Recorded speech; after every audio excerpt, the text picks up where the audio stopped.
Hello, c'est Aurore de meluar.com. Aujourd'hui, je vais te parler de l'ocytocine et de son rôle dans l'accouchement et la naissance de nos bébés.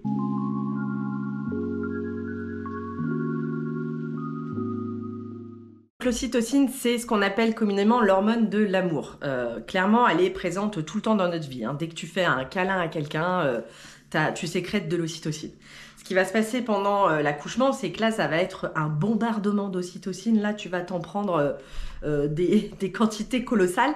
On a des shoots d'ocytocine aussi très très forts quand on a un orgasme, quand on fait l'amour. L'accouchement, en fait, ça fait partie de notre sexualité. Tout ça, ça se fait au même endroit. Tu as peut-être déjà entendu des récits d'accouchement qui peuvent te sembler nébuleux, de femmes qui ont témoigné d'accouchements orgasmiques.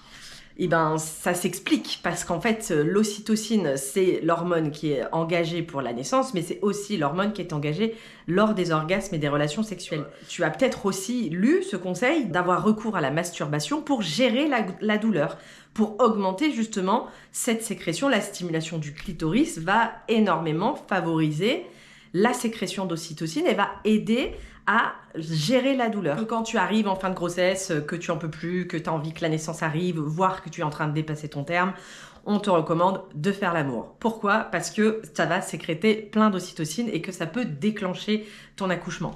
L'ocytocine, c'est elle qui va permettre pendant tout le process de la naissance, de contracter l'utérus et c'est elle qui va permettre au bébé de sortir. Et c'est bien pour ça que quand on veut déclencher ou quand on veut soutenir médicalement le processus de la naissance, on bombarde de l'ocytocine de synthèse et particulièrement pour la délivrance du placenta, c'est devenu quasi systématique dans toutes les maternités. Et ce qu'il faut savoir sur l'ocytocine, c'est qu'elle est sécrétée en grande quantité quand on se sent en pleine confiance et qu'on est dans un cadre intime où notre néocortex ne va pas être constamment sollicité.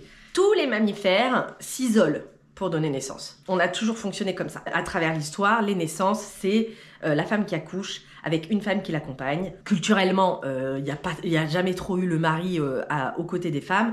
C'est quelque chose qui est en train de changer. Le plus important, c'est de permettre aux femmes d'être dans un environnement où elles se sentent en confiance. Donc si cet environnement, c'est la maternité, si ce qui les rassure, c'est d'avoir du personnel médical, eh ben c'est très bien, c'est la maternité.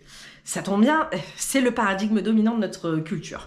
Mais il y a quand même beaucoup de femmes qui, une fois qu'elles sont enceintes, ressentent cet appel de la nature et de la physiologie qui consiste à rester dans son petit cocon et de toute manière, pour que les sécrétions d'ocytocine fonctionnent, le moment où on rentre en plein travail et où ça se dilate et où ça pousse et le bébé sort, c'est un moment où les femmes, elles sont dans leur énergie complètement animale, elles sont dans leur bulle et c'est le rôle des accompagnants de maintenir la sécurité autour d'elles pour qu'elles restent dans cette bulle.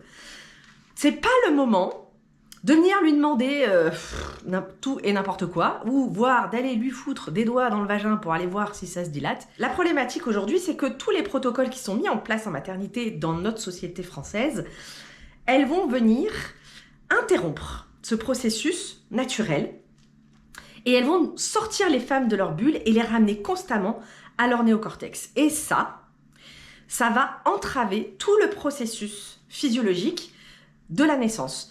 Et c'est là qu'on va venir sécréter de l'adrénaline. L'adrénaline, c'est l'hormone de la peur, c'est celle qui te dit, bon là, t'es en danger, tu te barres ou tu te bats. Et sauf que quand une femme se retrouve à se battre contre le personnel médical pour faire respecter ses choix, elle est plus du tout dans sa bulle, elle est plus du tout dans son bain d'ocytocine, elle bascule dans un bain d'adrénaline. Et c'est là que le travail s'interrompt, que quand on s'étonne et qu'on se dit, tout allait bien. Et puis tout à coup, on m'a dit, tiens, tu veux pas une petite péridurale? Ah ben oui, allez, c'est parti. Et bim, hop, le travail s'arrête. C'est tellement classique. Rien que le fait de se dire, ça y est, le travail a démarré, il faut qu'on aille à la maternité. Donc on monte dans la voiture, On fait des trajets de plus en plus longs, puisque les maternités ferment les unes derrière les autres. Arriver dans des conditions plus ou moins chaotiques, ça dépend s'il y a plein de femmes ou si t'es toute seule, tu vas pas du tout vivre la même expérience.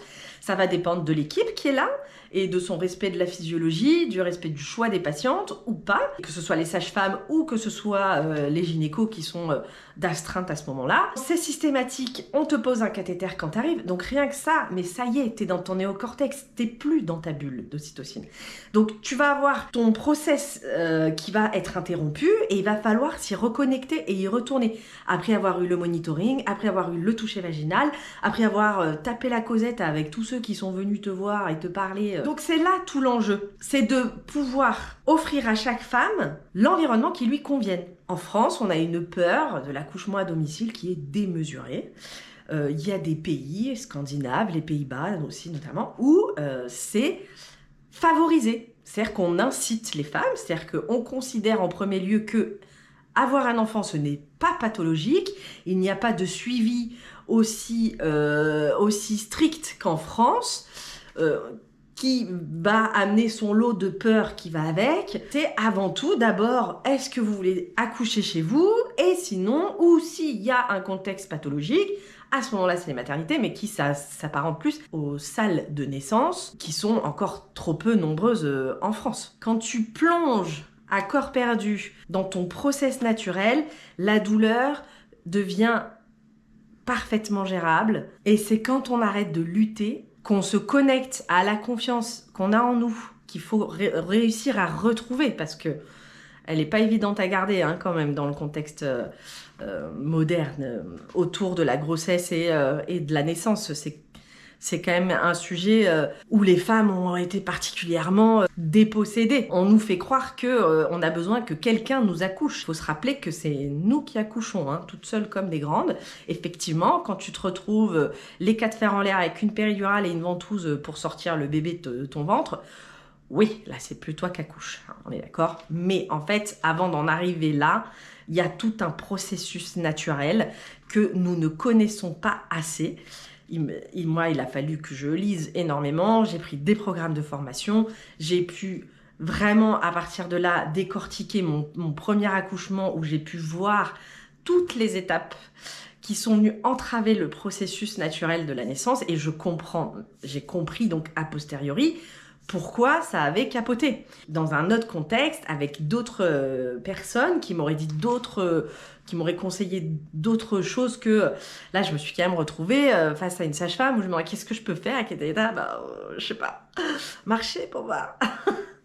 J'ai tellement subi, j'ai tellement été dans la souffrance parce que je n'avais pas assez mangé, parce qu'en fait, il aurait fallu que je rentre chez moi, que c'était trop tôt, et que j'aurais pu faire 1000 autres choses différemment pour que ça passe très bien, et que si j'étais restée sur un projet d'accouchement à la maison, en fait, ça aurait été complètement autre chose. Quand j'ai préparé les 2 accouchements suivants, ça a été évident. Ça n'avait rien à voir parce que juste, j'étais correctement informée, que j'étais prête et que je savais en fait ce qui m'attendait. Et là, après, je me suis plus centrée sur moi et j'étais plus dans l'attente que quelqu'un vienne me sauver. S'il vous plaît, sortez-moi cet enfant de mon ventre parce que je n'en peux plus. Quand je dis que j'ai accouché chez moi, il y a des espèces de grands yeux qui s'ouvrent, presque entre l'admiration et l'étonnement. Oula, mais ça va pas. Pourquoi t'as fait ça? Ce qui revient, c'est que j'avais du courage d'avoir fait ce choix-là. Moi, ce que je réponds souvent, le vrai courage, je trouve, c'est de réussir à accoucher physiologiquement en maternité. Aujourd'hui, je pourrais, parce que j'ai toute la confiance, j'ai toutes les connaissances, j'ai tout ce qu'il faut pour pouvoir rester ferme et tanker, de pas me laisser envahir par le corps médical. Mais à l'époque de ma deuxième fille, ça a failli être remis en question. C'était hors de question pour moi d'aller à l'hôpital. En fait, aller à l'hôpital, c'était terrifiant. Je ne voulais pas me retrouver dans ces circonstances-là, à devoir constamment être vigilante sur ce qu'on allait me faire ou ne pas me faire, revendiquer constamment mes droits, parce que il faut bien se le dire, ce qu'ils veulent, c'est des patientes dociles, obéissantes et qui font ce qu'on leur dit. Quand on commence à prendre conscience du fonctionnement, moi je le répète souvent, les sages-femmes qui m'ont accompagnée à domicile, les jeunes diplômées de sages-femmes, elles le disent, quand elles arrivent en libéral pour faire de l'accouchement à domicile, elles doivent désapprendre tout ce qu'elles ont appris. Les sages-femmes sont formées à la médicalisation de l'accouchement. Elles sont pas formées à la physiologie. Moi, à cette époque-là, c'était hors de question. J'avais vraiment une trouille. Je me suis bataillée pour surtout ne pas aller à l'hôpital. Et d'ailleurs, mon accouchement s'est réglé en 7 heures. C'était hyper facile. C'était magique, c'était parfait. C'était vraiment, je me suis dit, je peux m'arrêter là. J'ai réalisé mon rêve. Ça a été très simple, très facile, parfait. Enfin, mon 3e accouchement, où ça a été encore plus rapide. C'était pourtant un très gros bébé. Il faisait quand même 4 kilos à la naissance. Ça s'est réglé en 5 heures et j'étais toute seule. Tout s'est très bien passé. Et ma sage-femme, elle est arrivée en fait 1 heure après la naissance de mon bébé. Et là où j'ai le plus douillé au final, c'est justement les contractions pour expulser le placenta. Donc elle m'a aidée pour la délivrance. Là j'étais très contente d'avoir ma sage-femme avec moi. C'est là que j'ai eu le plus mal et que je n'arrivais pas à me libérer vraiment du placenta. Si tu prépares une naissance, moi ce que je te recommande, c'est évidemment les classiques de Michel Audin. Ça, tu peux y aller. C'est notre pionnier en France. Et ça, nos pionniers en France, on les dégoûte tellement qu'ils se barrent. Hein. Du coup, il a fait après toute sa carrière en Angleterre. On en a plein comme ça, hein, des gens qui auraient pu révolutionner plein de choses positivement. Ils se retrouvent écrabouillés par le système et qui s'exilent. Vous avez Maïté Treloun, elle a un bouquin référence. Moi, je pense que c'est vraiment avec lui que j'ai le plus appris. S'il y a un livre à lire, je pense que c'est celui-là. Et puis après, maintenant, avec l'expansion des programmes formation en ligne, il y a ce qu'il faut aussi pour se préparer correctement. Ça, il faut vraiment se le dire, même avec la meilleure sage-femme, avec toute la bonne volonté qu'elle peut y mettre, les 8 séances remboursées par la Sécu, c'est pas assez. On a tellement de choses à déconstruire pour après se reconnecter à notre puissance et à la confiance en nous, que c'est pas suffisant, et ne serait-ce que pour intégrer toute la physiologie de la naissance. Pour mon 3e accouchement, cette phase qu'on appelle la phase de la désespérance, où t'as envie de crever, hein, là tu te dis c'est terminé, en fait j'y arriverai jamais. C'est exactement ce que j'ai hurlé pour ma 2e. Hein. Je dis je vais mourir au secours. Et ben là je savais, quand je suis arrivée à ce stade-là, j'avais quand même ma petite voix dedans qui me dit « Ah, ça y est Aurore, ça y est, c'est fini. Il arrive, il est là. » Ça, bah, c'est des outils précieux parce que sinon tu paniques en fait. Si t'as pas cette donnée-là, tu peux avoir très très peur. T'as vraiment le sentiment que tu vas crever. Hein. C'est pas juste une façon de parler. Hein. Ça, c'est un témoignage récurrent hein, de beaucoup de femmes qui, bien souvent, à ces moments-là, c'est là que les femmes demandent la péridurale. Bon, c'est trop tard. T'as l'impression que ça va jamais s'arrêter. Donc, je t'encourage à bien te documenter, à bien préparer ta naissance. Oui, c'est quelque chose de naturel, mais notre culture nous a énormément coupé de notre nature. Donc, il faut se reconnecter. Si tu as des questions, tu me les poses en commentaire. Si tu n'es pas encore abonné, c'est le moment de le faire et tu peux me mettre un petit pouce bleu si cette vidéo t'a plu pour soutenir mon travail et n'hésite surtout pas à la partager. Je te dis à bientôt pour de nouvelles vidéos.